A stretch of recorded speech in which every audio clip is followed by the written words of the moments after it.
राम राम भावांनो, आज आपल्याला कांद्याला पाणी सोडायचं होतं म्हणून खाली जाऊन मोटर चालू करायची होती आपल्याला.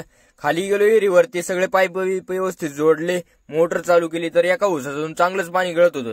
ते उसाच बिसाच बंद करून डायरेक्ट घरी आलो तर बंटी शेट चालले होते अशी आलडाग. बंटी शेटची दुटी होती. बंटी शेटला बाय बाय करून गुड्डू शेट मी निघालो होतो नगरला गुड्डू शेटचं 5 मिनिटाचं काम होतं.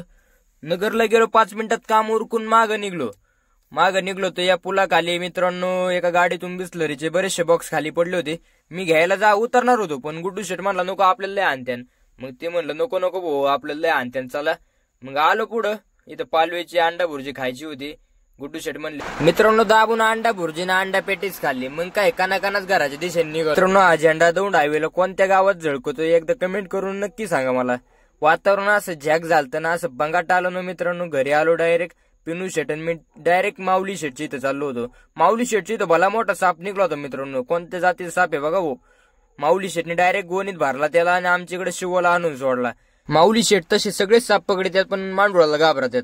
मांडूळ लय विषय असतं, 6 महिने डायरेक्ट चावलं नाही एकदा उतरत नाही म्हणून माऊली शेट लय घाबरतात मांडुळाला माऊली शेटने एकदम सावकाश सोडलं. मांडूळ एकदम जोराने पळून गेलं. मित्रांनो आपले माऊली शेट सर्प मित्र आहे, कोणाचे साप